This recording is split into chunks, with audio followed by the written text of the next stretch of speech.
जय जय राम सिया राम, जय जय राम राम राम सिया राम, जय जय राम सिया राम, जय जय राम राम राम सिया राम।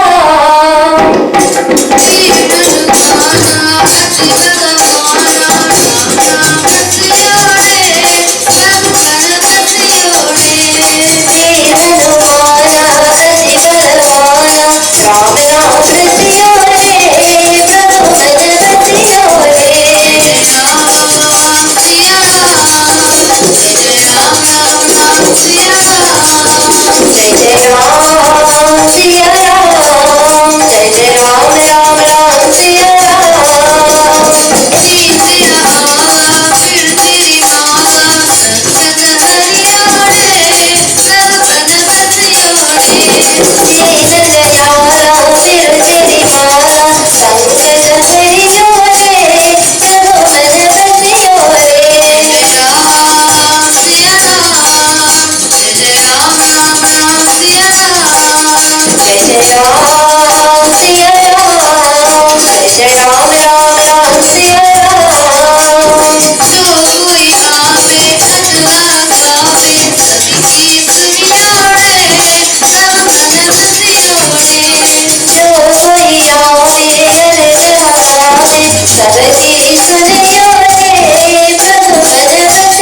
दर्शन दे जो आओ गुरुदेव, दर्शन दे जो तुम हो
जनहितकारी जय जय राम, भावय भंजन जय श्री राम। जनहितकारी जय जय राम, भावय भंजन जय श्री राम। जनहितकारी जय राम, भावय भंजन जय Shri Ram.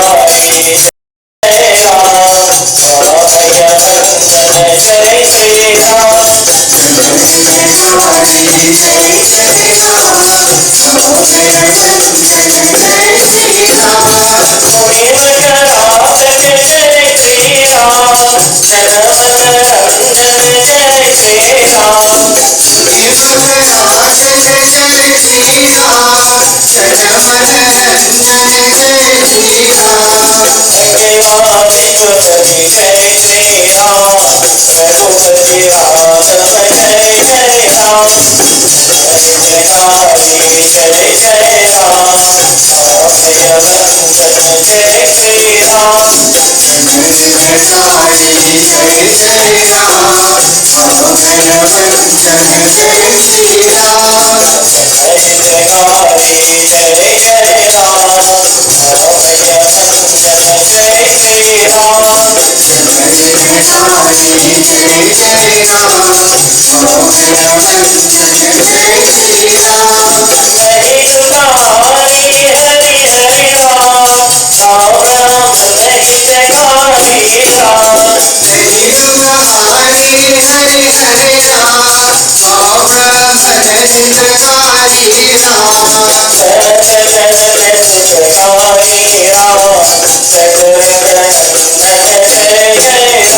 Lesson 1, 2, 3.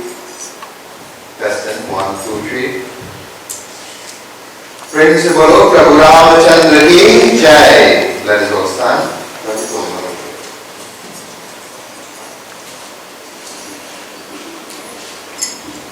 Let us clasp our hands together, close our eyes, bow our heads.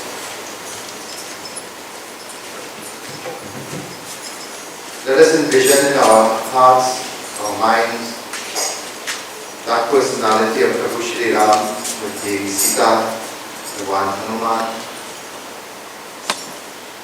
Radiant, beautiful.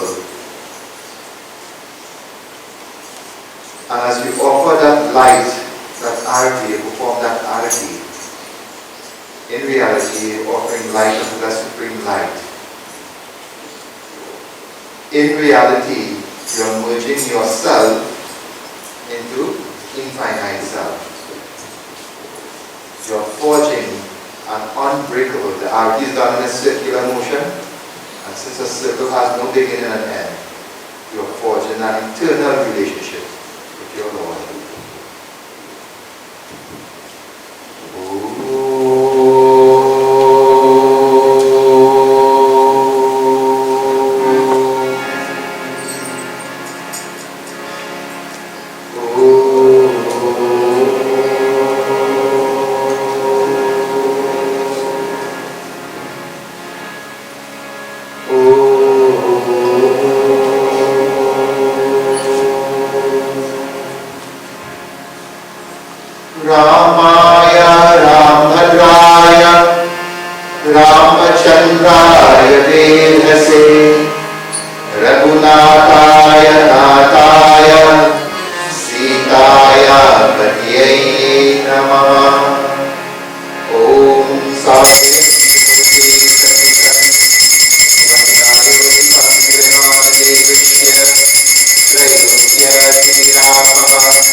प्रेम से बोलो प्रभु रामचंद्र की जय। Give your seats, please.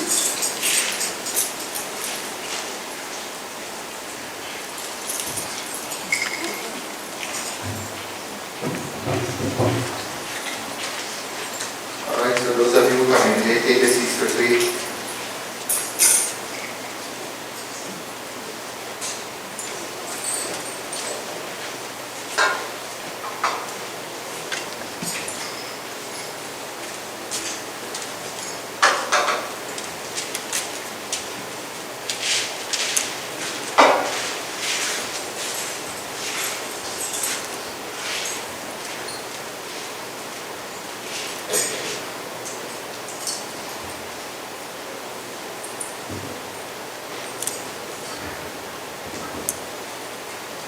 May I, on behalf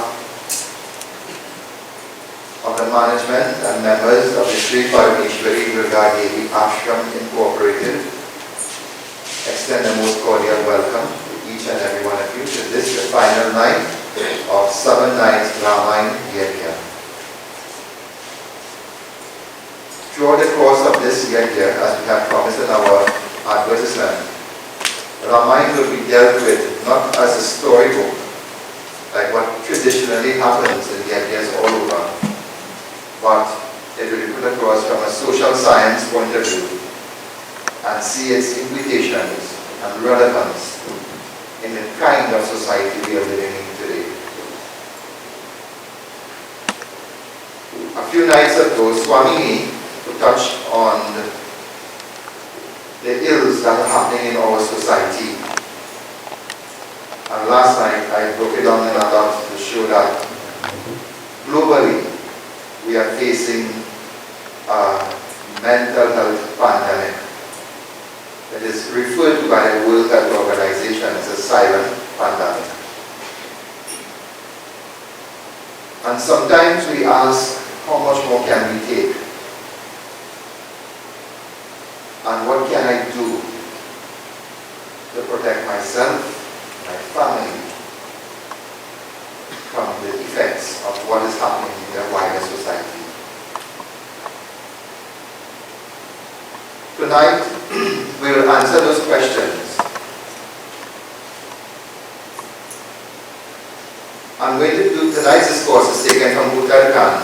It's a section of Uttarkhand that is very much often overlooked in most Yagyas. I'm going to discuss with you what is referred to as Kali Mahatam. Mahatam literally means, is a Sanskrit word which means it's the glory and the greatness. Right? So this section here, Goswami Santusidas entitled Kali Mahatam, meaning the greatness of Kali. So then you want to know, well, why would I want to know the greatness of Kali when there is only suffering and all of these negativities around? And as we go through the Kali Mahatam, you will see 99% of what is being said is occurring right now, and well, I'll tell you when we get to the Kanha. But there is one gem in Kali that's not present in any of the other words. And that is why it was only on that one principle Goswami Santusidas saw it worthy of labeling this section as Kali Mahatam. And that is what makes the era in time we are living in greater than any other time. However, you have to want it and you have to go towards it. And this now will complete this circle. What I'm doing here tonight will complete this circle. I told you in our introduction that when you do the Arati is done in a circular motion. From mathematics, does a circle has a beginning and an end? No. Right? Once a circle is drawn with a proper mathematical formulation, it has no beginning, no middle, no end. So, what I started on the first night, you are going to see it ending here. tonight. And then you'll understand and appreciate why I did that kata on the first night. So before we go into the depths of the night, or before I forget, when I started work, I was forgetting many things. See one break, I'm attending. I'm asking a question now. Did anybody misplace or lose a car keys last night? If you happen to be such an individual, come and see me afterwards. I'll ask you some questions in terms of its identity. And once it's yours, you'll get it. Alright? If not, the deadline is tomorrow morning. You'll come and pick it up in my dustbin. The policy is after anybody leave their belongings behind, search for it in the dustbin. Alright? Of course, something as important as this, I wouldn't throw it immediately, but accidents do happen. But if it stays, it is here more than 24 hours now. And if it happens to be here tomorrow morning, well, you don't really want it. You can leave the car for me instead of the key.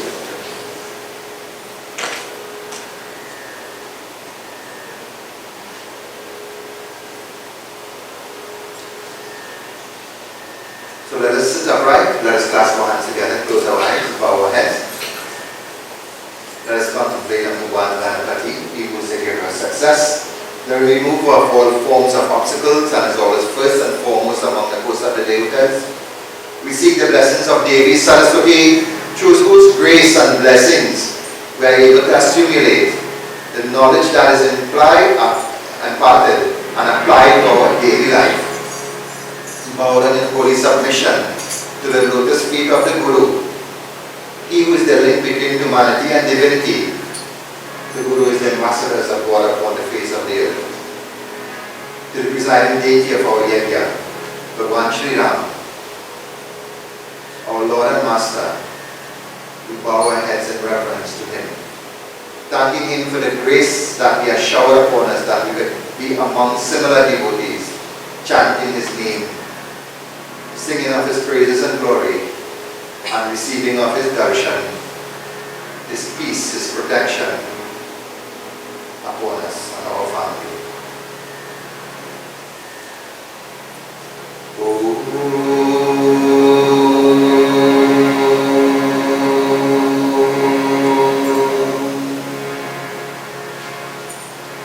Everybody together. Oh,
Principal Prabhu Ramachandra ki Jai. So tonight's discourse, like I told you, is taken from Uttarkhand, and Tulsi Das himself entitled this particular section of Uttarkhand as Kaliyug Mahatam. Alright? So Kaliyug Mahatam, Kaliyug means the time and age we are living in. Mahatam means the greatness of. Alright? So Tulsi Das is going to highlight the greatness of Kali Yuga. So then you're asking yourself, why would I want to know the greatness of Kali Yuga when so many bad things are happening and will continue to happen? But as the account goes, you see there is a gem, precious gem that is only present in Kali Yuga, that is not present in any other Yuga. This section is narrated by Parvasundar to Garuji. So, Kaliyug Mahatam is a discussion between Parvasundar and Garuji. So, before we go into the actual chaupais and so on and so on, let me give you a little history of Parvasundar's background. He is an extraordinary being in Ramayan. Among Bhagavan Shiva is narrated in Ramayan to Devi Parvati. Guruji told you all this last day, right? Then Yagya to Bharadwaj Rishi and the 88,000 sages and saints.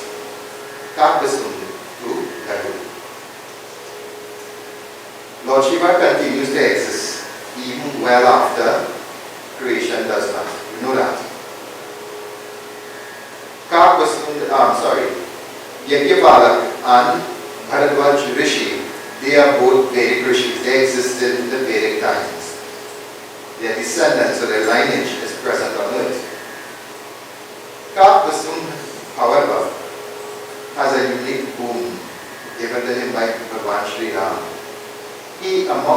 narrators, the four narrators, even Tulsidas is one of the narrators, he's narrating Ramayan to himself. Alright? And among all of them, with the exception of Lord Shiva, who is divinity, Kakvasund is the only one that has a physical body that exists outside the realms of time. He's not affected by death. He has the Varadan from Sri Ram that he will die at his own will. Which another famous character in any of the scripture you know had that boon? Let me guide your thoughts a little. Take Mahabharata. Huh? Bhishma. Right? And Bhishma waited for the time of Makar Sankranti, when the sun is making that transit. Our Puranas tells us that if the soul leaves the body at the time of Makar Sankranti, you are never going to be reborn on this earth. So Bhishma was waiting for that time to die. Kakvasund has a similar boon that he will his own death. Whenever he chooses to die, then he will die. Alright? And Kakvasund is telling Garuji that I am so attached to this body of mine, I am not going to let it go. And so Sri Ram gave him the boon that he will continue to exist outside of time. Why is he so attached? Because that was the body that he realized Bhagwan Sri Ram. Kakvasund was an audit, was a pro. Alright, and you'll hear the history of Kakvasund, before he became a pro. He was a pro that lived in the courtyard of Raja Dashrath. Just as how you will have trees around your house and have birds nesting on it, Kakvasund was similar. He had his home on a tree, on a mango tree, that was in the courtyard of Raja Dashrath. And Mata Kaushalya, from time to time, she would go on the veranda, on the gallery as we would say, and she would feed baby Ram. But this time Ram was Ram Lala, he was a little baby. And Kakvasund would watch, and the Maya Sri Ram would captivate him. And he's thinking, how can that really be God? The mother had to feed him, he looks helpless. And so one day, Kakvasund decided to test to see if that is really God in that form. So what did he do? Sometimes while attending to the household duties, Mother Kaushalya would leave Ram in the veranda and he had his plate of food there and she would go and do something for him. This is something most of we do, and we suddenly give a little child food and then we go and do other things and so on. When you know what, you have a nice nested dinner. Right? So she did the same. She left out in the veranda and his food was there. So Kakvasund now he come in and he tried to eat baby Ram's food. So he would come close, and not like how the animals would do, they come close, they would jump back a little bit, and so Kakvasund was behaving like that. And then his ego now, Bhagwan Sri Ram Leela is playing here now. His ego now, he said, if he's got out, he can't catch me. So he picked the food, and when Sri Ram stretched his hand to hold him, he ran away at a distance. Until Sri Ram realized his ego is getting inflated and he's going to teach him a lesson. So Kakvasund now, Sri Ram make up his mind to bless him. So what you do? There are chairs up in front here and there. If you come closer to the front, you'll get the message first. By the time you reach down in the back, it's foreign news. Alright? So Sri Ram, the all merciful Sri Ram decided to rescue his devotee from his own ego. So what did he do? When Kakvasund come on this occasion now to pick at the food, and he jumped back, he saw the hand of Sri Ram. Every distance he go, the hand of Sri Ram coming closer and closer. Until finally Sri Ram caught him. And like all little children, when a little baby gets something in their hand, what it does do with it? From the hand, where it go next? In the mouth. Right? So he held Kakvasund and he pushed him down in the mouth. to say that as he was entering into the mouth of Sri Ram,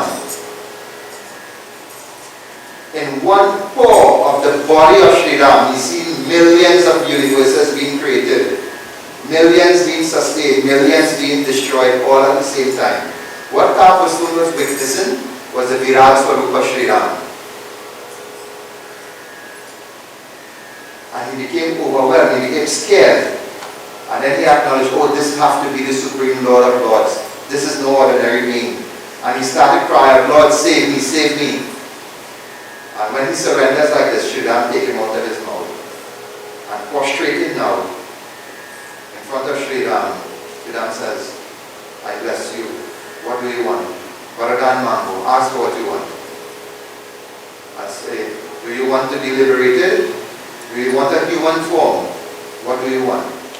So Kapasuni asks, Lord, in whichever state, wherever you come, let me know you, let me remember you, and let me witness your greatness and glory. So that was the first boon he asked for.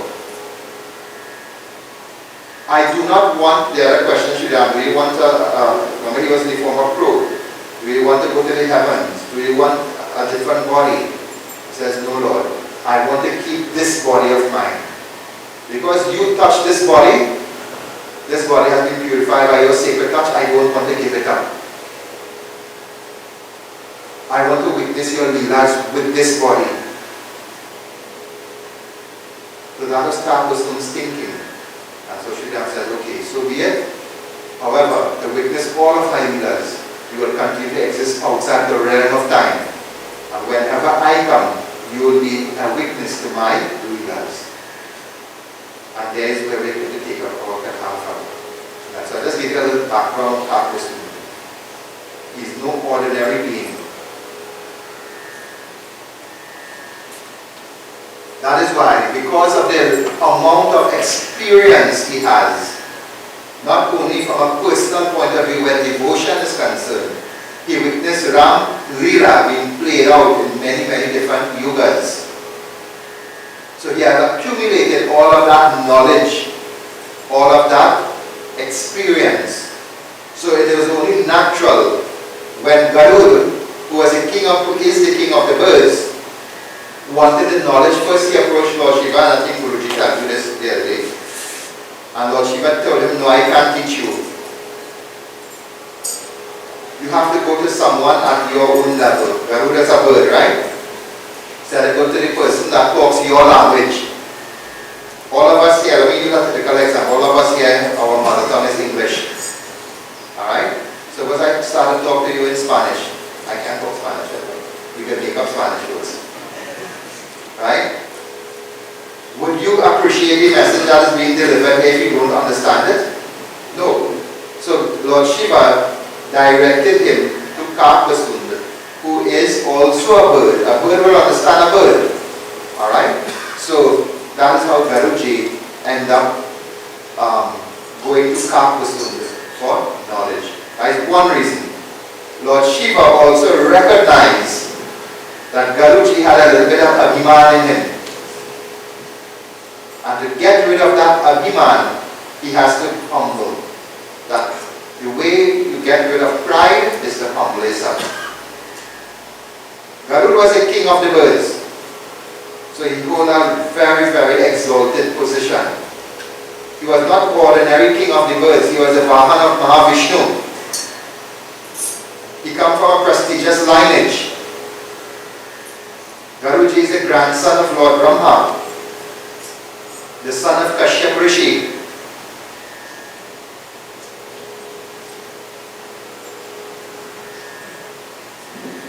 So this gave Garud some pride that I am this great vehicle of Lord Vishnu. My grandfather is Lord Brahma. My father is a great Kashyap Rishi. So in order to humble Garud, Lord Shiva also directed him to Kapasun. Why? Kapasun is described as being a crow. In the hierarchy of birds, a crow occupies the least important position. Right? They feed on things that other birds wouldn't feed on. So to go down to that level, the lowest of the bird world, Garu had to humble himself. In other words, forget the identity that I am the king of the birds. Forget the identity that I am the Vahan of Lord Vishnu, and so on. And humble himself. Why? To become a devotee. You cannot have pride in your mind. Very often I ask when I'm doing my discourses, you just call yourself a Ram Bhakta, a Hanuman Bhakta, a Shiva Bhakta, and so on. But do they consider you to be their devotees?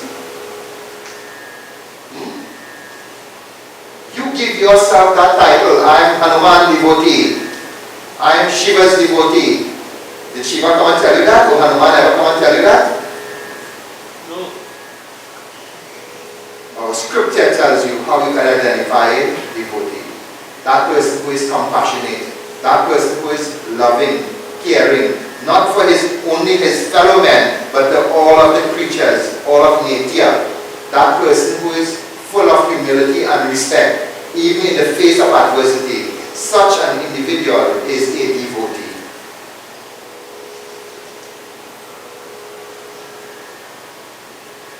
So, Karpasunda was sent, and it is only after he received the knowledge of Ramayan, Garuji prostrate flat, whole body flat on the ground at the feet of Karpasunda. And he thanked Lord Shiva for saving him from himself, from his Abhiman, by meeting his Guru now.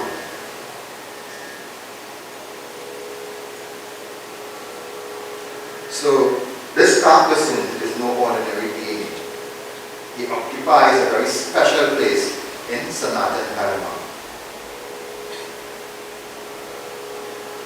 So before we start our chopais and duhas, let us take the name of Sri Rama. Everybody, let us join. Sitaram, Sitaram, Sitaram, Sitaram, Sitaram, Sitaram, Sitaram, Sitaram. Everybody together.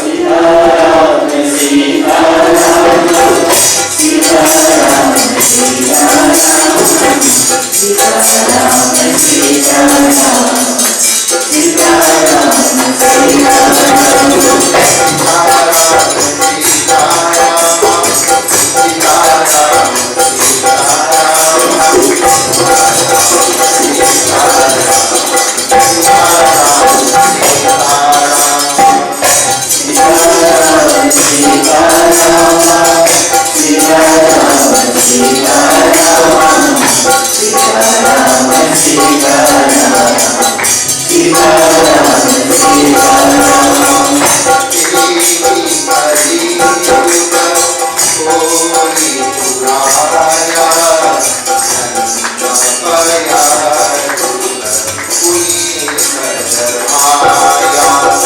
Sitaram, Sitaram, Sitaram, Sitaram,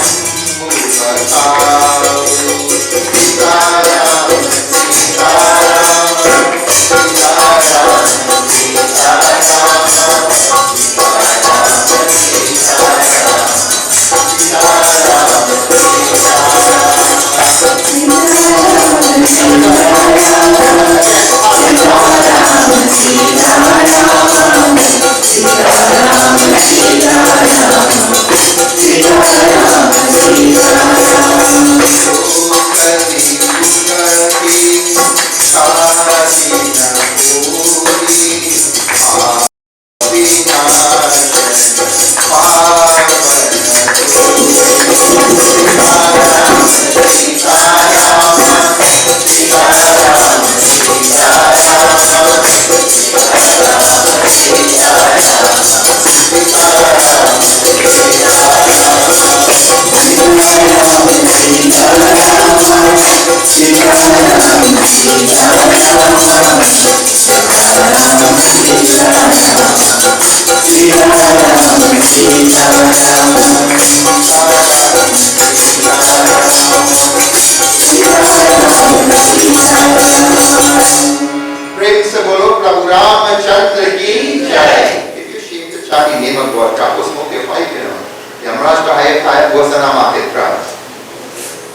Karpasun is narrating to Garuji, says, in a former cult, in a previous cycle of creation. So, remember I told you, Karpasun has the ability to exist outside the realm of time. So, when one cycle of time, Satyu Treta Dwapara Kali is finished, and everything gets destroyed, Karpasun is one of those few beings who will continue to exist and witness everything start back over. So he's now talking about the last cult that went before this. We are in the 28th Kali Yuga, so he's talking about the 27th, what happened in the 27th Kali Yuga. Alright? So, in the last Kalpa, I was born on earth while earth was transiting through the Kali Yuga period. In that Kali Yuga, now he's not talking about this one, so pay attention carefully. I don't want to get mixed up. In that Kali Yuga, the last Kali Yuga, I was fortunate to be born in the city of Yagya. My nature, however, was that of a Shudra. Notice the words of Goswami. He didn't say, I was born as a Shudra. He said, my nature. Nature is your behavior, your personality. Right? Was that of a Shudra. Shudra is the lowest of the caste. You have the Brahmins, the Kshatriya, the Vaishya, and the Shudras. Right? So he said, my nature was that of a Shudra. And I was a devout devotee of Shambhu. Who is Shambhu? Lord Shankar, Lord Shiva. Alright? Although I was a very dear devotee of Lord Shiva, I was intoxicated with pride. For I consider myself the most devoted individual to Lord Shiva at that time. So you know, sometimes you do a lot of meditation, a lot of devotion, and say, oh, I think spiritual bhakta, there is nobody bigger than me. Can't assume this finding himself in that position. I even convinced myself I am more knowledgeable than my Guru. So look at what is going on here. He thinks that he's greater than his own Godfather now. Alright? And he's saying, though I was a devotee of the Lord Shiva,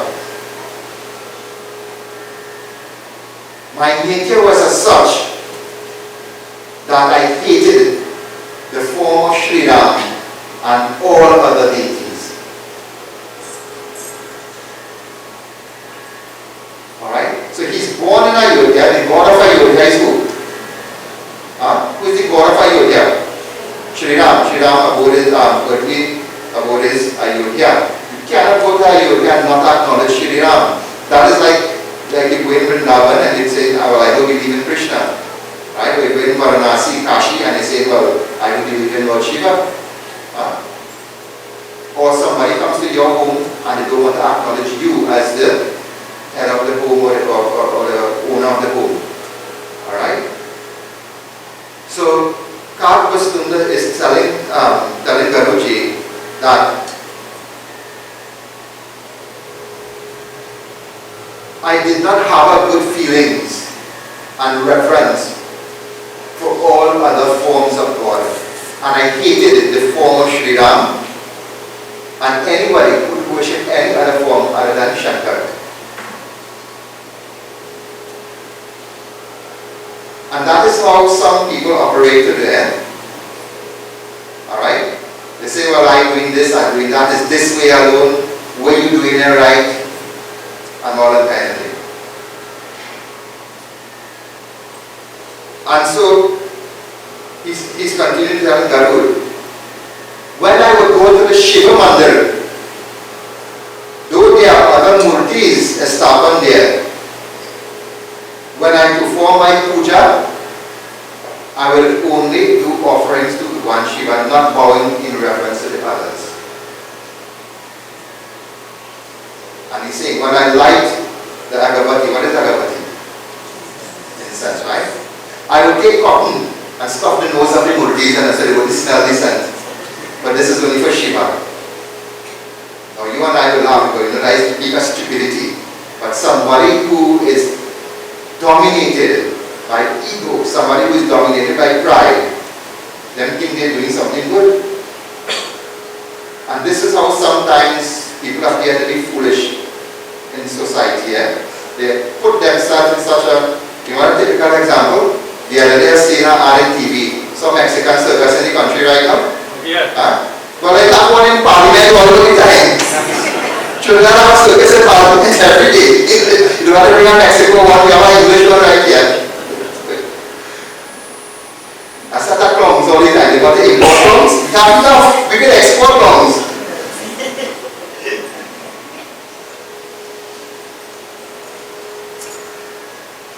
So he would take the cotton wool and he would stuff the nose of the murtis. And he would quarrel. This is not for you. This is don't smell this scent. When he sprayed the perfume and the shivling, he would fan this scent away from the different murtis. When he lights the air with a shade to block off the light from going near the other murtis.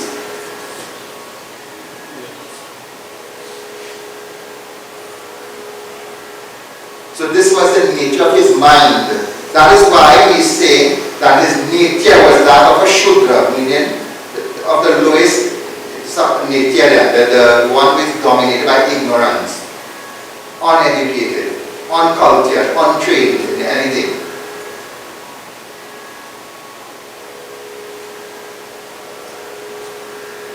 Having failed to realize the greatness of the city of Yagya, I live like this. During the time of Kali Yuga,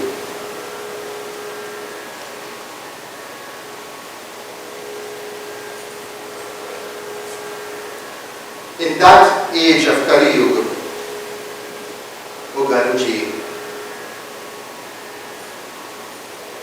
there were many, many evils that dominated the face of the earth. And with the passage of time, they were held up as Vedic truths. Now I'm skipping a part of the Katha here just to focus on the Mahatma himself. Because here now, Garuda is going to tell the rest of his life that how we get Sarah from Lord Shiva all the time. I don't really want to do it in that tonight, right? I just want to focus on the Kali Mahatma himself. Alright? So Garuji is telling us, so Kabbasud is saying that in that Kali Yuga,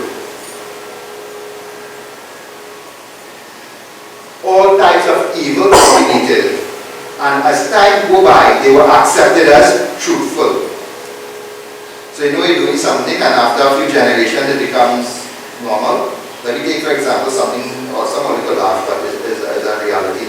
You know, some of your grandparents will do top puja, and then you're asking them, and then today, you now, 3 or 4 generations down the road, some of you still doing top puja. Now you ask, where are you doing top puja for? My mother and grandfather, and then most of it. That is what they can tell them. So if your mother and grandfather was running from big truck, you could do it too. You're just being selective in what to do and what not to do. And you must understand what you're doing. That is how it is getting yourself in trouble. Alright? So now sometimes you don't have a choice. Sometimes you're born in a family lineage that practices these type of adherent tradition. That is not your fault. What is your fault is if you continue to foster and maintain and propagate that. That is your fault. There is where your karma now is going to accumulate from your own actions. Alright? So, Kabbasud is saying there's so many evils that became Vedic norms. Now listen to me, O Garuji, as I tell you of the evils of this great Kali Yuga and its influence on the nature and mind and the nature of the mind of man. So let us all join in chanting Sri Rama's name again. Sita Rama, Sita Rama, Sita Rama, Sita Rama, Sita Rama, Sita Rama.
प्रेम से बोलो प्रभु रामचंद्र की जय. So Garuji is saying, in Kali Yuga, no one will follow dharma according to the Shastras. Now, before I go forward, you will tell yourself, are we in Kali Yuga? So then all this happening right now? Yes, it is happening to some extent. Alright? But Bhagavad Puran tells us that after 10,000 years of Kali Yuga, all hell breaks loose. There will be no sadhana, there will be no yagyas, there will be nobody studying the scriptures, there will be no temples, there will be no murtis. Bhagavad Puran tells us that after 10,000 years of Kali Yuga, when temples and murtis exist, is only for show. It has no divinity in it. The rites and rituals that are performed at that time will be converse or opposite of what the Dharma Shastras recommend. So how many years in Kali Yuga gone already? How many years in Kali Yuga gone? Huh? No? How many of you just get one of the calendars that is produced every year? Huh? That information is in that calendar. So if you look at it, you'll see Hindu year, 5,125 years of Kali Yuga has gone as of this year. Alright? And that is calculated. The day Lord Krishna left the earth, that is the moment Kali Yuga starts. So Lord Krishna left the earth 5,125 years. And if you want to be very specific, 7 months gone, right? And a few days, few hours, few minutes, right? So you can keep an exact count at a time. So, in other words, we're halfway through that period of time. Alright?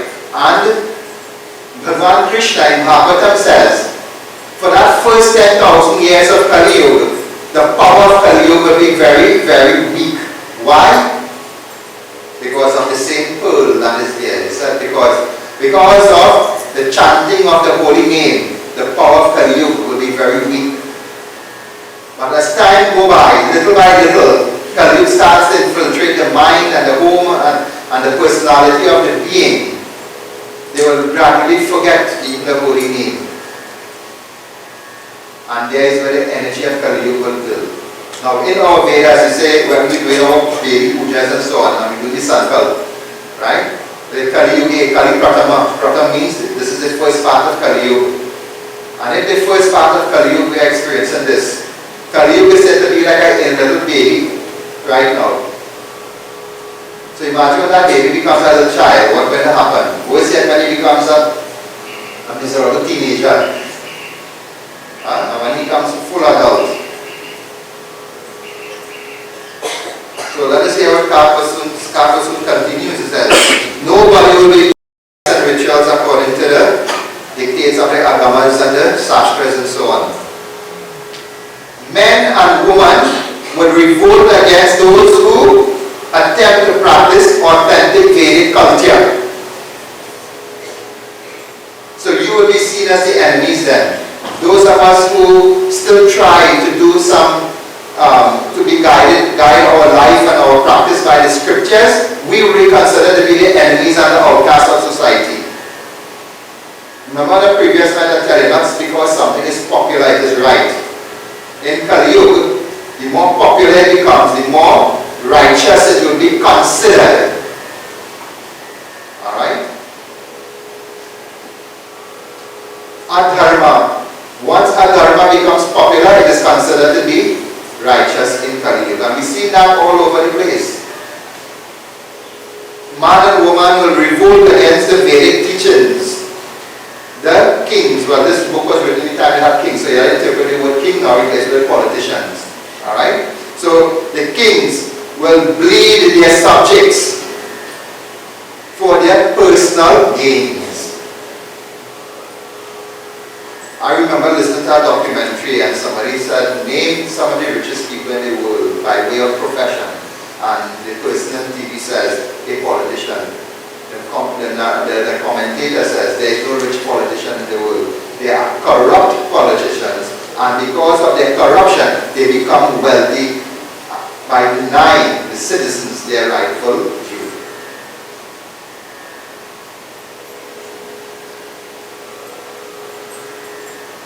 So the kings will bleed their subjects and impose heavy burden upon them. Other children will have no respect for parents. They will have no respect for gurus. They will have no respect for decency. They will have no respect for authority. They will live a life of hypocrisy only. And only those who are popular will be considered saintly. Remember, in Kali Yuga, the more unrighteous you are, the more popular you will be. And those are the type of people who will be considered saintly. One only has to wear the saffron robe and he will be considered a monk or a saint.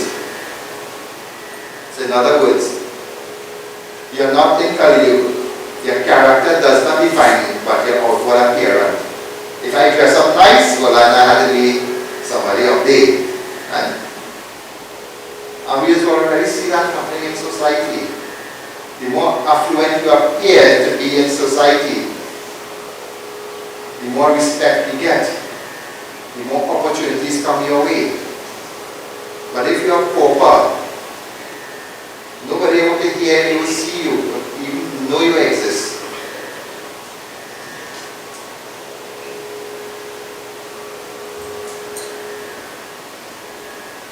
Man and woman in Kali Yuga will sell dharma. So religion for sale. You know, when all they watching them foreign TV station, you hear some of them spiritual leaders say, donate this amount and you're guaranteed to go or sow a seed. You know, one of them is so good. He said he making arrangements with Jesus for you to go to his abode if you give X amount of dollars.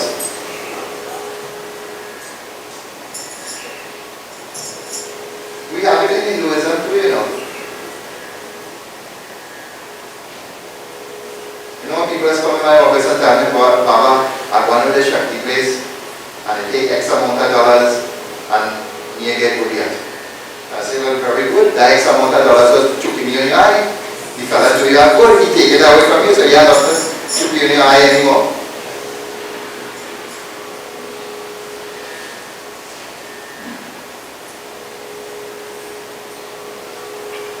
They will sell dharma.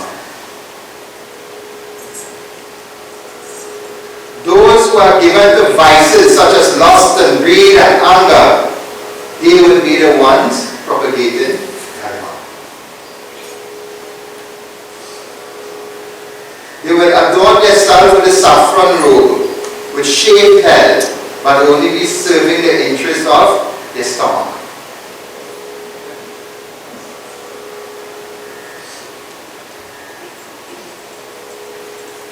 So in other words, and again, I'm sure within our family we hear complaints, they go on here, they get taken advantage of. Alright, that is why our scriptures warn you, when you see when you see like a guru, you just have to be so careful. Alright?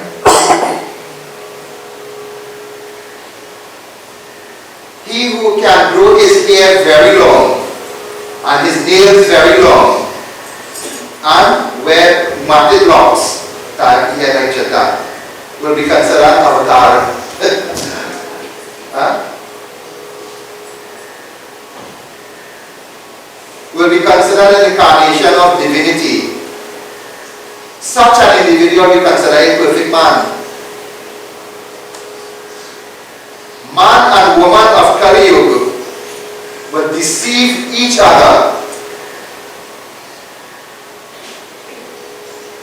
and will only make arrangements when marriage is concerned for their personal benefit.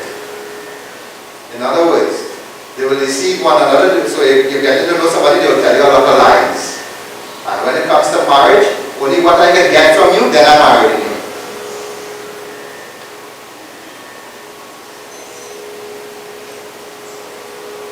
They will so show themselves and their identity and adopt falsehood.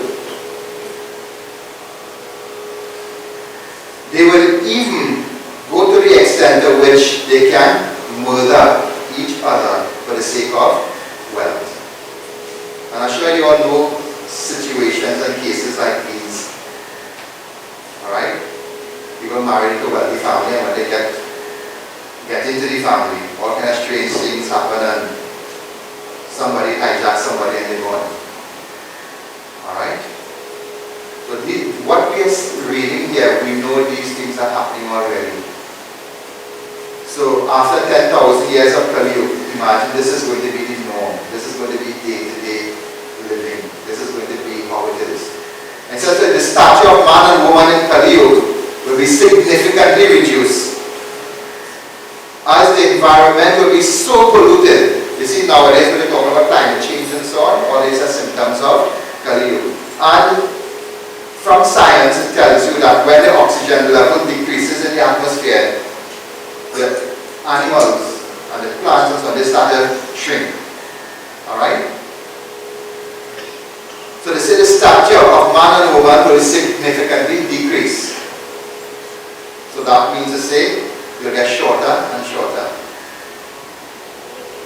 Right? So as generations go by, and not generation not in terms of just 1 or 2 generations, but like 20, 30 generations down the road, the height of individuals as the environment change and pollution becomes. When I was in New Delhi, you couldn't see outside at certain times of the day, you'll think it very cloudy. When Sahara dust, when it's a red hot day of Sahara dust in Trinidad, and you just can't see the mountain and sometimes when you're driving, well, that is a normal, typical day of what is to come. Alright? So, Kapasun is telling Garuji, the stature of human beings will decrease. The lifespan of a human being will be no more than 50 years old. Alright? Right now, you will have few people living like in the 90s and 100 and so on, right? Very few people. The average person nowadays lives somewhere between the 70s and the 80s. Alright? So imagine maximum people living in that time, in 30,000 years, and from now will be about 40 years, 50 years and so on. And they have a 3 feet little dwarf running around. If I was reading this Kata in Guyana, they said they have them already.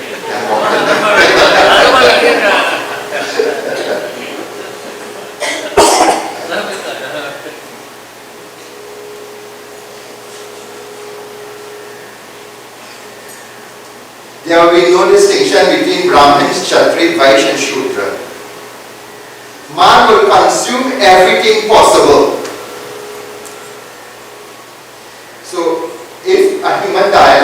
Shastras is a vegetarian diet, right? If you look at the way our digestive system is, and if you look at our teeth, alright? We are not designed to eat meat as such. That is why it has so much of diseases and so on. Okay? Here the scripture says, tell you, man will feast out of everything. And we see those things happening already. Typical Trinidadian, once it can move and run in your kitchen, it can cook in it. And from alligator to dog to cat to rat to everything. I know once you throw your little curry and the spice and thing aside, sometimes you know you're eating it.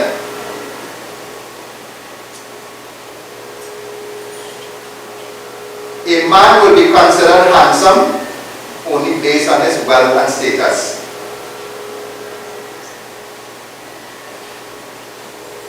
A wife will be considered dutiful only if she has attractive physical features. She looks very feminine. Husband and wife will only live together for the sake of social status. In other words, it's a show for the public to see them.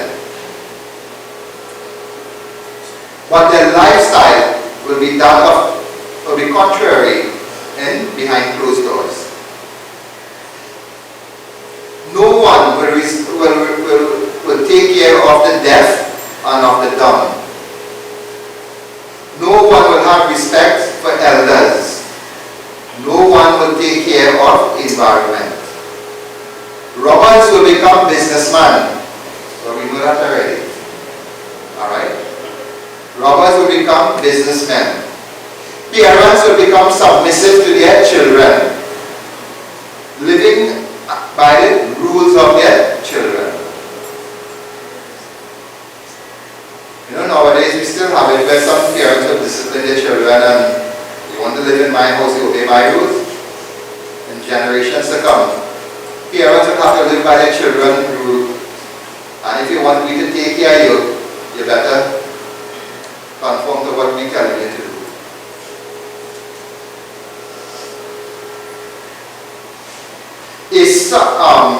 A son will only be considered virtuous based on what he can inherit from his parents. So it's only what he can get from the parents, then he will be considered virtuous. Men will be given to filling their bellies and satisfying their lust only in the name of religion. Those who are eloquent in speaking will do so with the sole and purpose of misleading, misguiding the masses. They will use fancy language and they will use spiritual quotation only to serve their interests.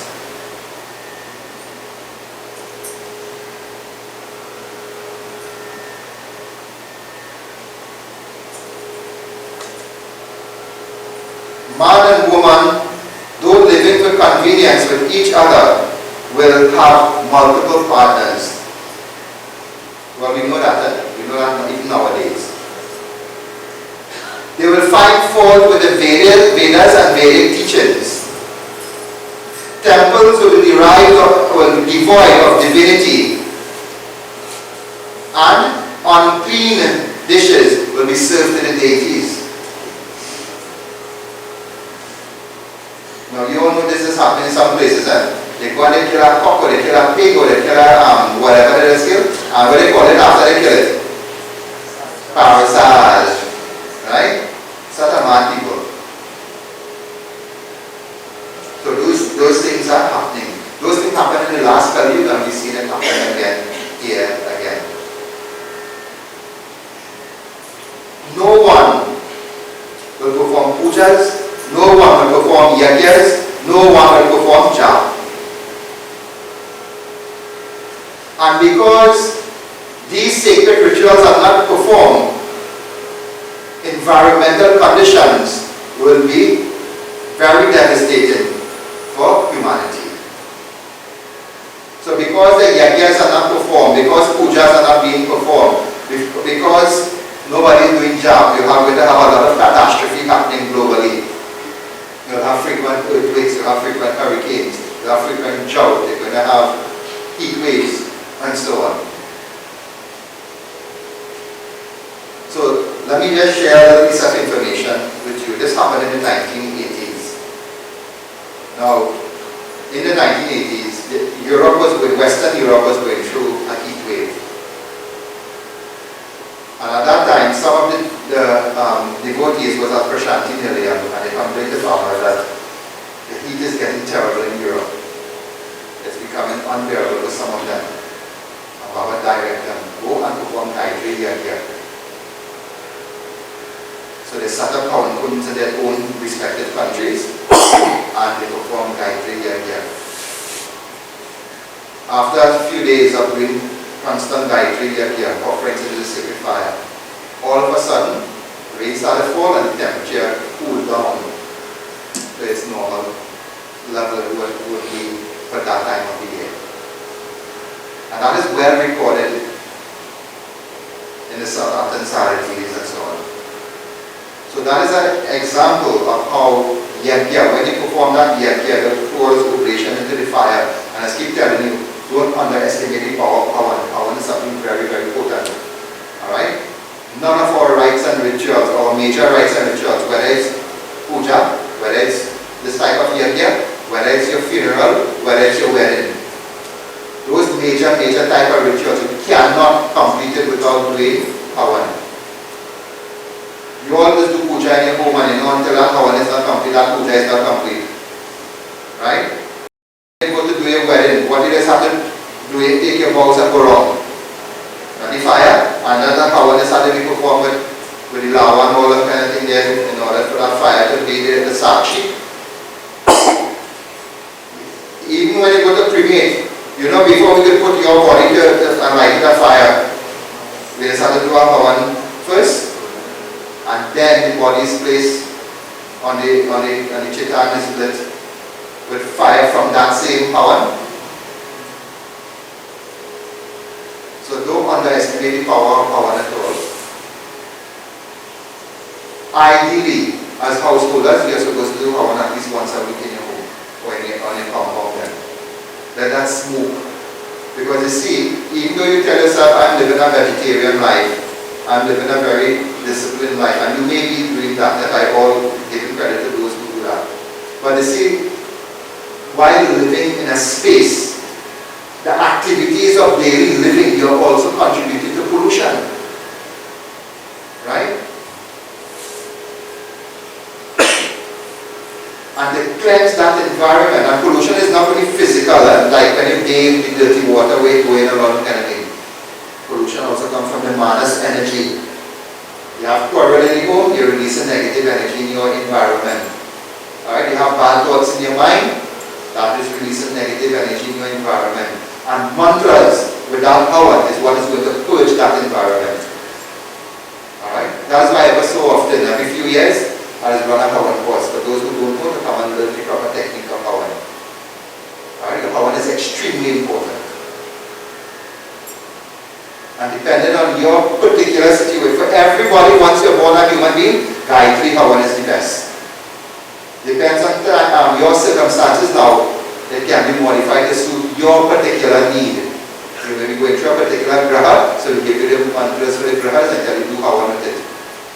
You may not be experiencing the best of one, so we tell you to do Mrityunjay Pawan. Children struggling in school, we tell you to do Ganesh and Saraswati Devi Pawan. So in other words, we tailor make it for your purpose then, guided by the scriptures. But Gayatri Pawan is for everybody, once you're born a human being. And that is one of the pujas we do in this ashram here. Gayatri, we do a lot of Gayatri worship. So Kalpasun continues to narrate to Garuji. Man will be living in misery. Sadness will be the order of the day. Anger will be the order of the day. Unscrupulous behavior will be the order of the day. Those who are devoted to Sri Hari be hunted down and prosecuted. They will have to abandon the cities and the village and take up residence in the mountains and the forests and the cave. So there coming a time when genuine devotees of God,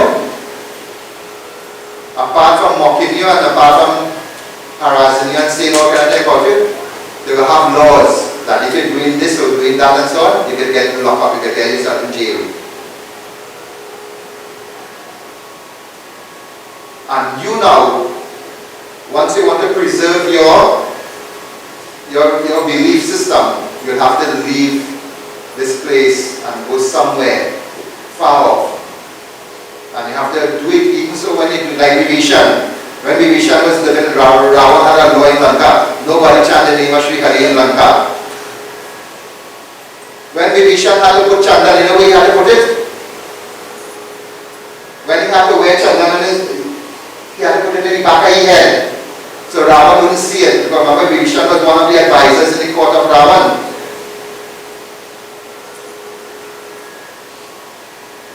He had to hide it in the back of his head. Move it here, put it in the, and go back here.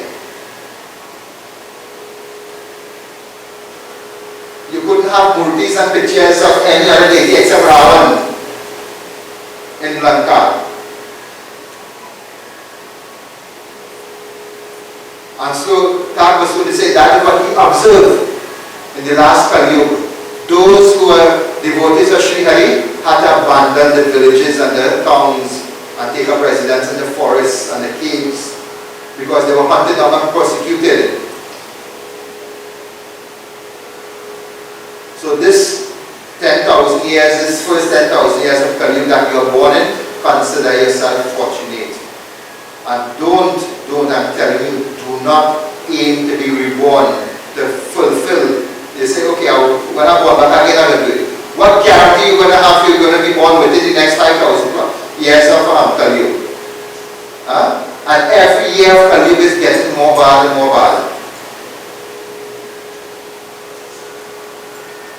What you could do now, do it now.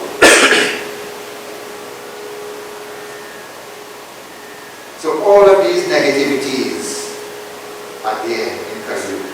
And if you analyze, some of them has already started for us, some of them we are already experiencing. Some of them have come yet, but it will come. Remember, Kali Yuga is at baby right now. This present Kali Yuga is at baby right now. What Karpasun is explaining here is the totality of the last Kali Yuga.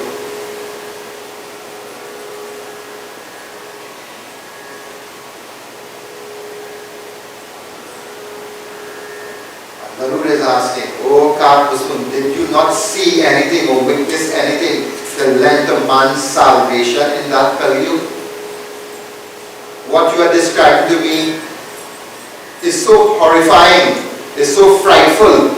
What becomes of the jivas that are inhabiting that era of time? Is there no hope for them?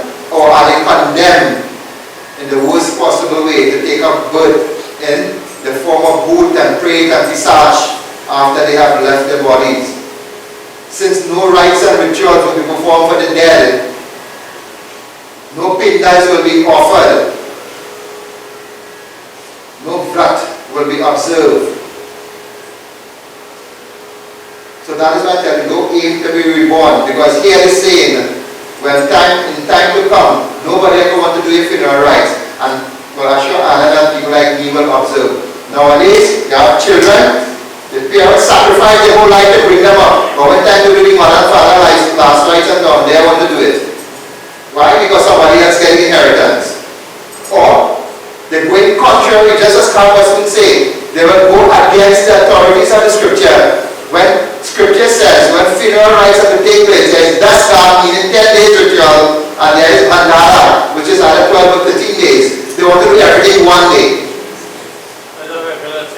Right? And that is Adharma, that is promoting and fostering Adharma. In Bhagavatam, Bhagavan Shri Krishna says, that individual who tampers with Dharma becomes my enemy. And oh Arjun, I will slay him.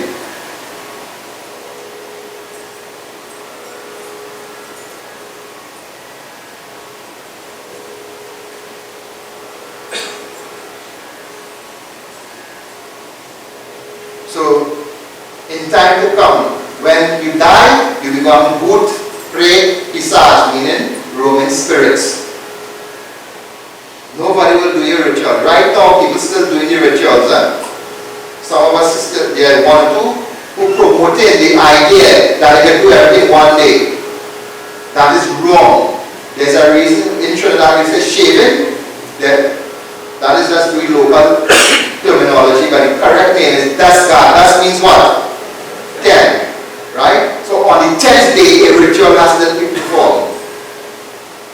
And there's a reason for that. In a few years time, I'll do another Garu Quran here inside here, and we'll go through all of those things again.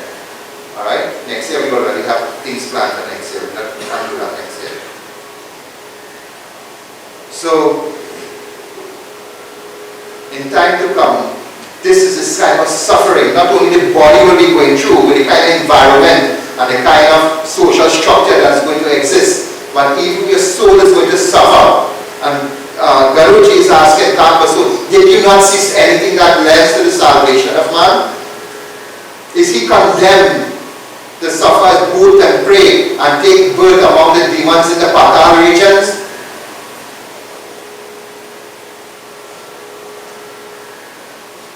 And so, Kapusuni, he answers Garuji. Let us hear what he says.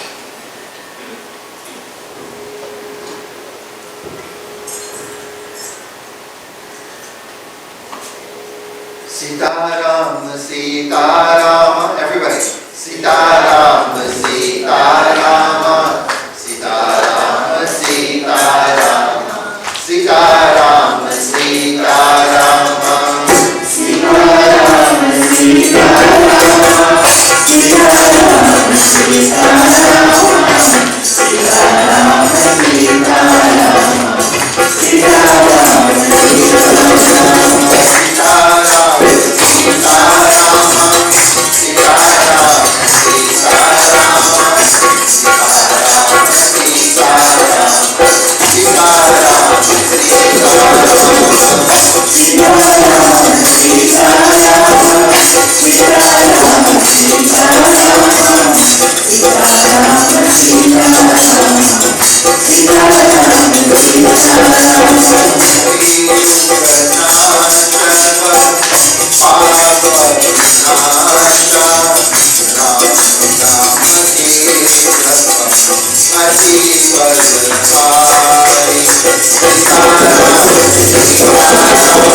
प्रेम से बोलो प्रभु रामचंद्र की जय.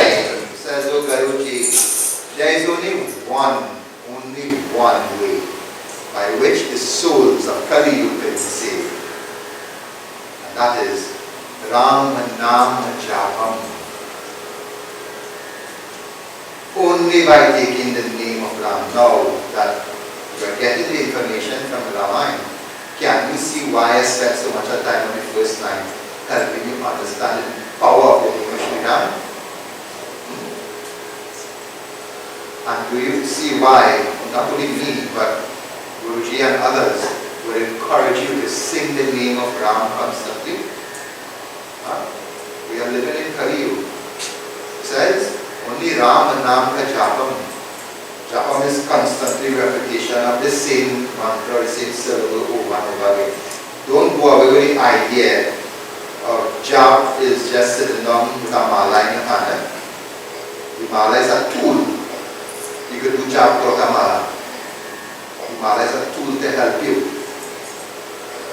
So whether you're at work, whether you're in your prayer room, you could just keep taking the name of Ram.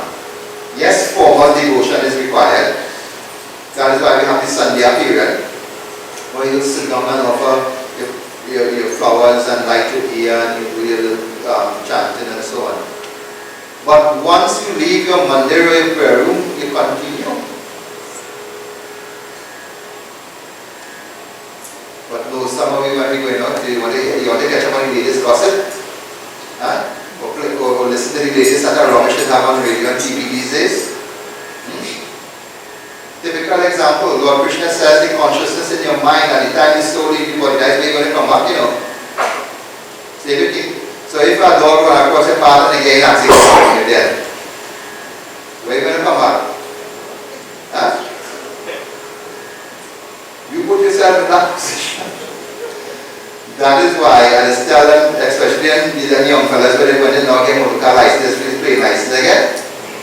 When they go in and they start the car, put on some Hanuman Chalisa and something like that, because even though in Sanatan Dharma, unlike other faiths tell you don't take God's name in vain. That is the opposite in Sanatan Dharma. Chant the name of God anyway, anytime, any place you are. Even if you do it for musical entertainment, it's still going to work. If I scratch a match and I put it behind, it's still going to work. If I do it willingly or unwillingly, it's still going to have the same effect.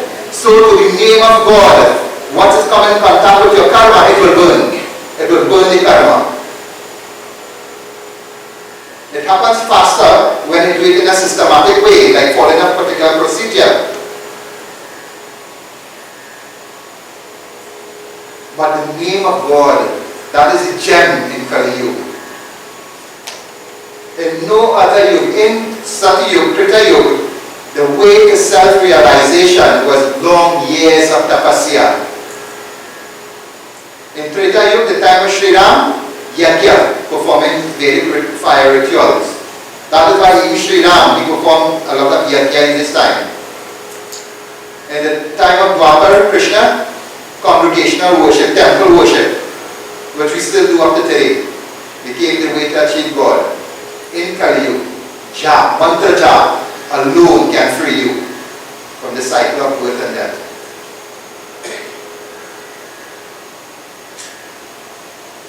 And here, Kapasunda says, Ram Nam is the japam that you have to do. So because this is Ram Kathas we are doing, because when you read Bhagavatam, tell you, Krishna Kanam. Alright? In other words, the name of God is to be chanted. But if you read Shiv Puran, they say, Shiva Kanama Jatare. Alright? So, once the name, that name of Ram, in Kali Yuga, that is why we greet each other in the name of Sitaram. We take the name of God first. Alright? Because none of us have control to know when our time of death is going to come. You're going to work. Accidents could happen. Instead of having rubbish playing in your car, play some Hanuman Chalisa, play some bhajan or something like that. So if you happen to the worst that's happening, you have to get an accident. At least the last thing your ear is here, but the last thing your mouth shut was working. And that could make the difference between you becoming back a boot and harassing people up there.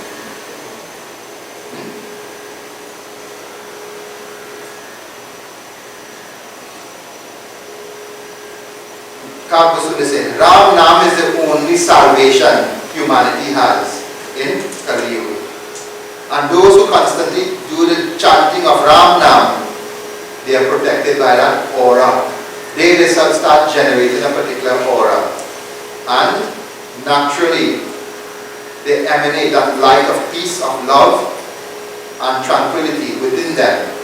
even though they are surrounded by darkness all around, they become a source, a beacon of hope and light to others of similar mentality. So on one occasion when Guruji was doing this studies in this particular part of Ramayan, he says, in Kali Yuga, this is how it's going to be. You will have 100,000 people in a population. Now he's just using an arbitrary figure, right? But to show you the percentage, only one will be thinking or considering doing something of a religious nature. And if you group all of them together, one out of that 100,000 person will actually make an attempt to do it. And if you were to group all of them together now, only one will succeed. That is how the nature of Kali Yuga is. Some people will only think about it and they will don't do nothing at all. Some people say, yes, I'm going to do it, and they say, and they put everything, and they start to work towards it, and they abandon it somewhere along the way. I just get out in the office, when people come to put it first, Baba, how long are the fast? I said, minimum 21 days. Oh gosh, Baba, so long.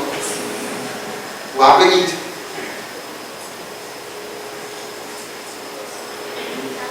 And the most ridiculous one, Baba, I'll give you the money. You buy the puja material, you buy it, and call me name and do the present. Yeah, it becoming a norm now. Actually, this month of Shravan, I've seen a lot of ants from temples in India. You pay a certain amount of money and doing puja in your name and go traveling and the sun in your pity. Right? Karma Khan means you have to perform the karma. That's why puja is called Karma Khan. Nobody could do that for you. You have to do that on your own.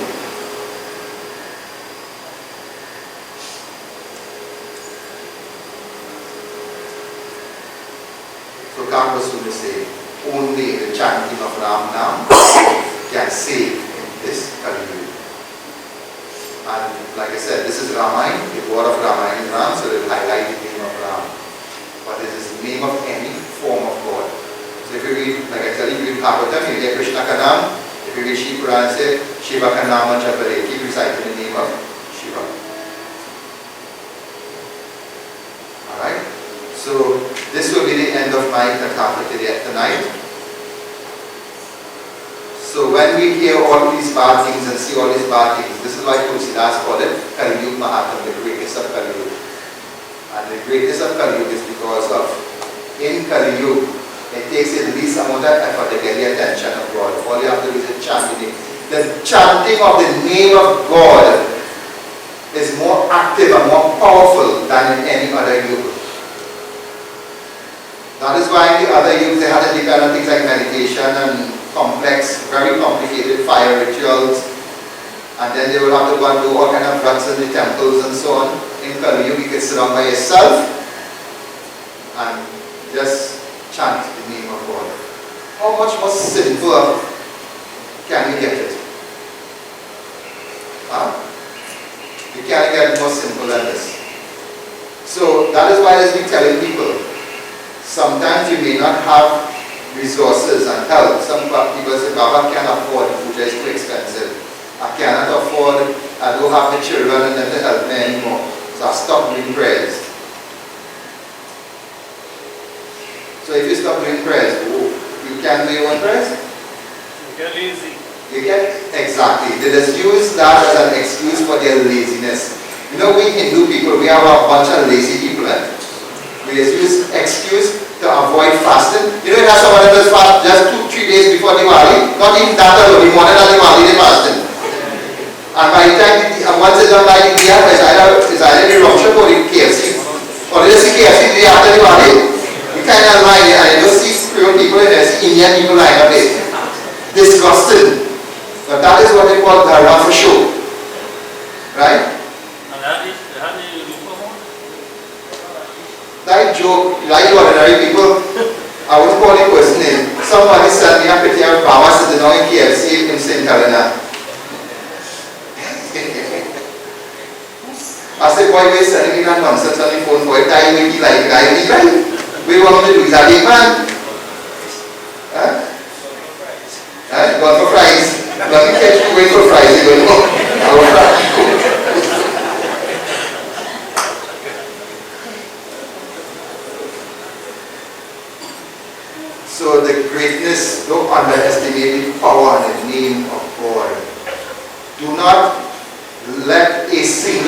go by and they don't do jack.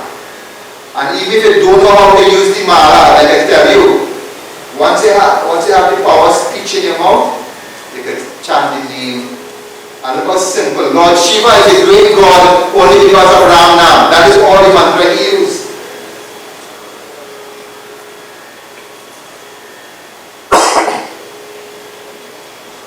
So dear devotees, this is the gem of Kali Yuga. We are living in a point in time where yes, things are bad, but we have the easiest opportunity to gain God realization. Our scriptures tells us that in Kali Yuga, and I told you in Bhagavatam, Bhagavan Krishna himself says, the first 10,000 years of Kali Yuga will be very weak because of his devotees are still on earth chanting the name. But as Kali Yuga progress, that will be phased out. So all pious soul, all devotees, they are given a chance to be reborn in this time of Kali Yuga, to complete their good karmas, to burn all the negativity and to return back to the Godhead. If you don't get moksha within this period of time in Kali Yuga, you are not going to get it again. Because it is impossible after 10,000 years of Kali Yuga for dharma to flourish. All hells will be breakdown. And there are some global signs we have to look for. One of them already occurred. They say when the Saraswati river is dried up completely, but it has dried up completely yet. Alright? That is a sign that Kali Yuga is advancing. When the Ganga has disappeared, but the Ganga is not yet disappearing anytime soon. Alright?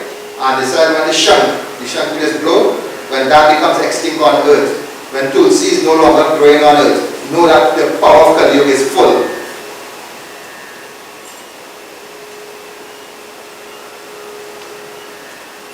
So while we have some final pavan, we have 1-2 bhajans, and then we have our concluding arati. Prem se bolo Prabhu Ramachandra ki Jai. So while we prepare to go to bhajan, let me just remind you all, but those of you who want, you have to come and get it yourself. We usually have done some Hanuman Chalisas. This is for our project Hanuman that is ongoing. If you want a copy, one per family. If you want a copy, you can get copies from here. Alright, now the picture is in front of this document. Don't try to reproduce that. That is copyright or ashram. There's a lot of legal stuff involved in that. Alright, the Chalisa itself is yours. Alright.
Radhe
As we come to the end of tonight's devotion and to our Yagya, we give thanks to God for the opportunity to congregate, to perform our pujas, to engage in our bhajans and kirtans and our discourses. We seek forgiveness if there may be any errors committed. Lastly, thanks to have our desires fulfilled, all obstacles from our daily life.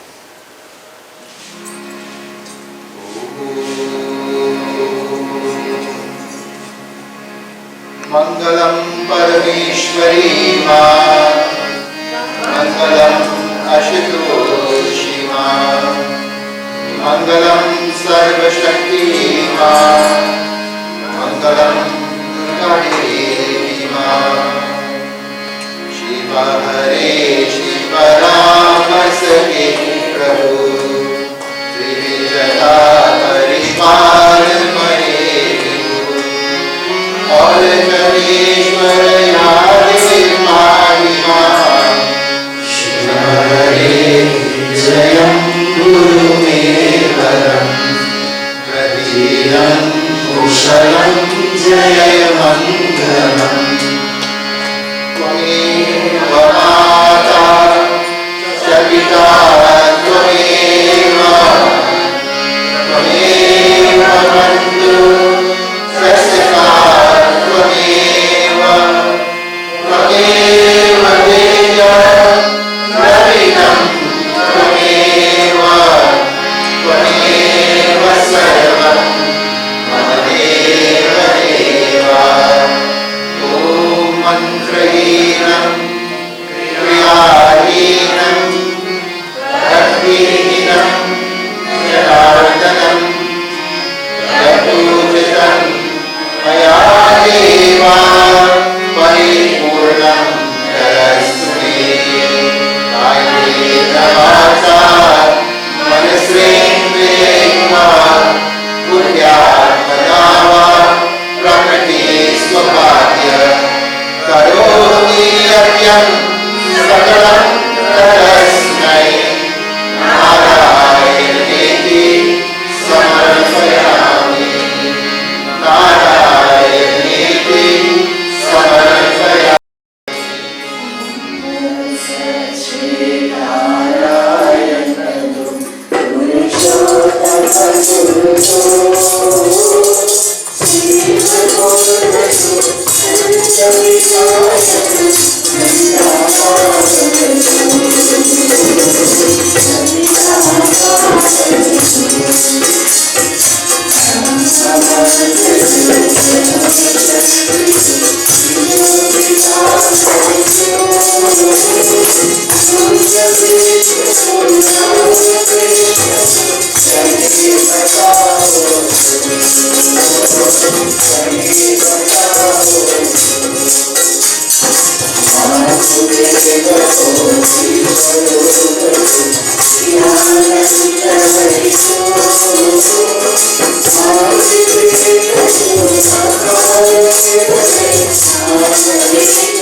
From the very top of your voices, as loudly as you can, let us proclaim the beautiful way of life that is established firmly and confident your presence and identity and for all religions and Dharma. Praise the Guru Gajanan Swami ki Jai, Bhagavati Mahadev ki Jai, Om Putra Hanuman ki Jai, Ramika Durga Mata ki Jai, Satguruna Maharaj ki Jai, Satyanarayan Swami ki Jai, Praise the Guru Prabhu Ramachandra ki Jai, Satya Sanatana Dharma ki Jai, Jai Sitaram.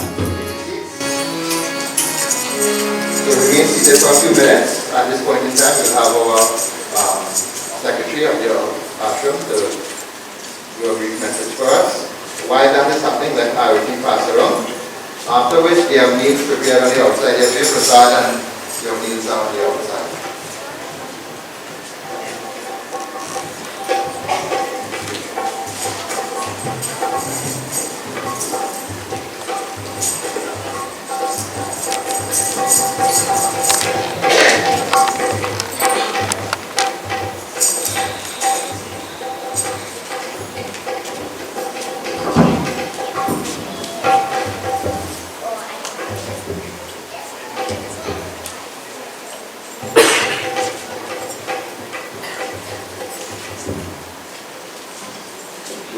Pundit Vishnu Maharaj, Chairman of the Board of Directors and founder Sri Yagya Ashram Incorporated.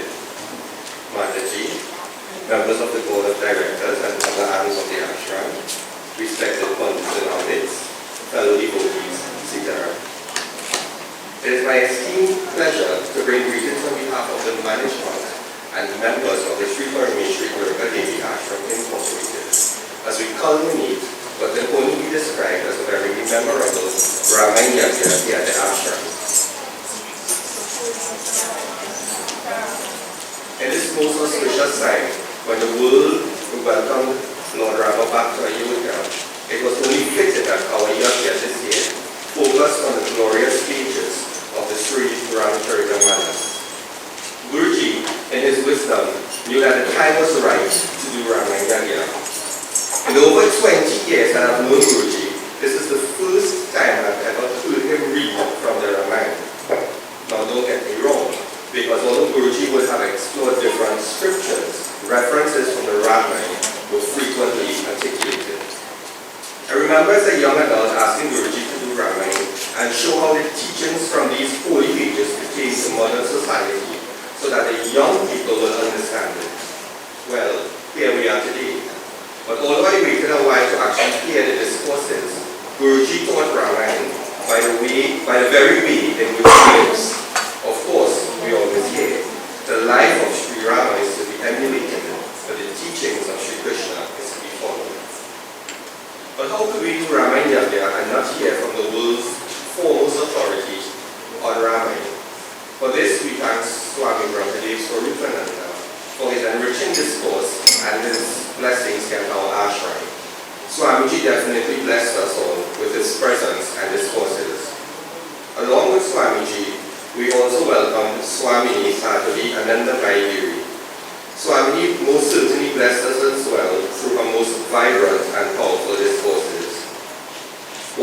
I say heartfelt thanks to Guruji, Swamiji and Swamiji for enriching our lives and educating us in the most profound ways possible. To Mataji, I also like to express my gratitude to you as well for standing side by side with Guruji and supporting him in all that he does, and by extension supporting us as well.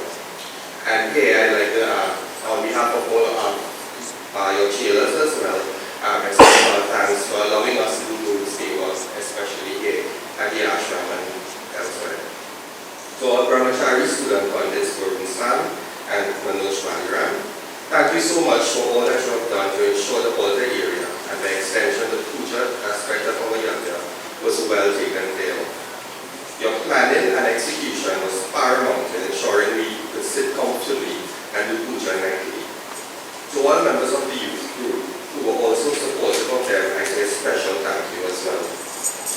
Members of our Saraswati Sangeet Bhakti Kirtan Mandali, I say thank you for supporting us each and every night and ensuring that we always kept in that frame of mind for puja.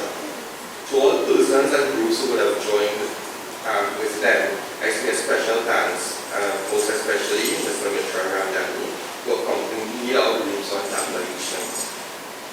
To our social media and media team, led by Vishan, I say special thanks to you for all you have done and continue to do throughout each and every event that we have. To the persons who turned out daily to cook and prep meals for us, I say a heartfelt thank you for your invaluable efforts daily. To those who assisted in the kitchen during the evenings as well, I want to say thank you for all that you have done. While we sat here nightly immersed in devotion, our security team on the outside ensured our safety. They always go above and beyond their duty to make sure we are safe while we are here. To you all as well, a special thank you. To all groups, mandirs and organizations that have visited and lent your support to us during these past 7 nights, I express my gratitude to you all for supporting us. To all devotees who joined us nightly as well, I express my sincere thanks for continuing to support us. Special thanks to those persons who have contributed in any way possible towards the execution and completion of our Ramayan Yagya. All support given has gone a long way helping us to post our Ramayan Yagya and to continue our mission of serving you in Sanatana Dharma.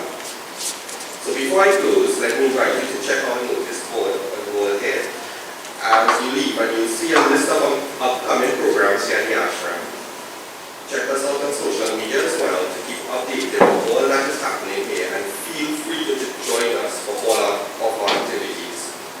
If there's anyone who may have forgotten to thank, I humbly ask for your forgiveness. So once more, thank you to each and everyone for ensuring a safe and successful Ramayan Yagya 2024. See you.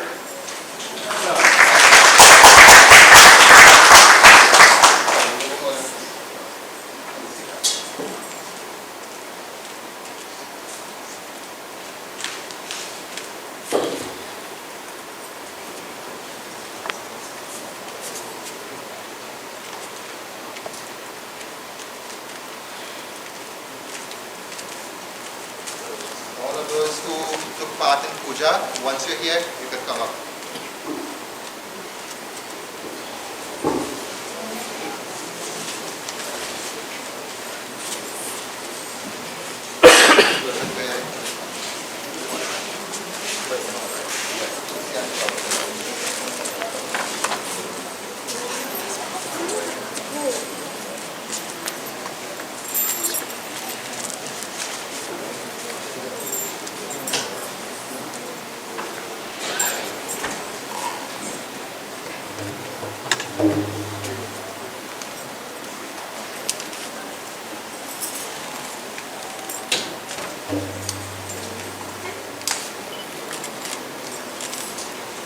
Let's touch it first next day.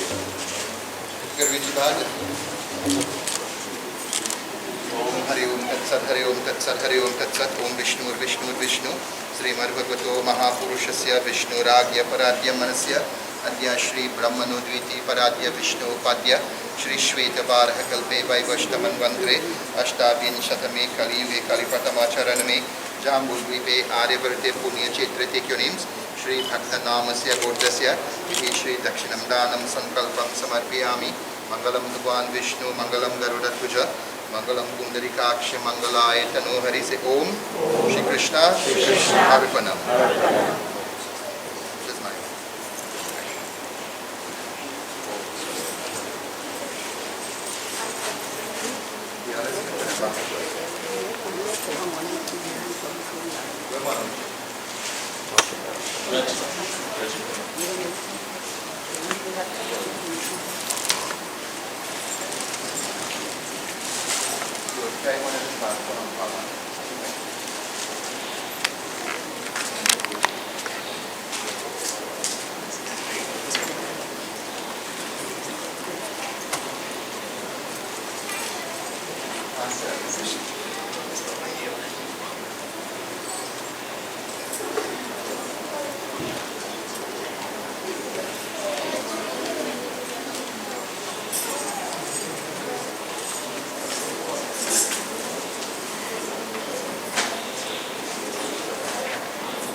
We just have one announcement, and this invitation is from Uncle Anand up in front here. Radha Krishna Kirtan Mandali cordially invites you and your family to attend your 3 nights Yagya to be held at the Samaru's residence, Hasarat Road, Kulupia, commencing Thursday 15th August 2024, terminating Saturday 17th August 2024. Officiating Pundit Vishnu Pundit Vishnu Maharaj, Pundit Ramayan. Devotional hours 5 p.m. to 8:30 p.m. Thank you.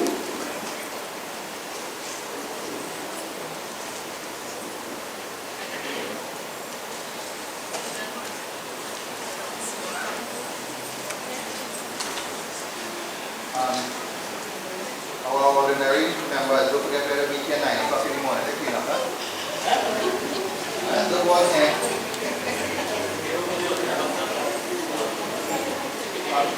Well, 25 hours, you want to know.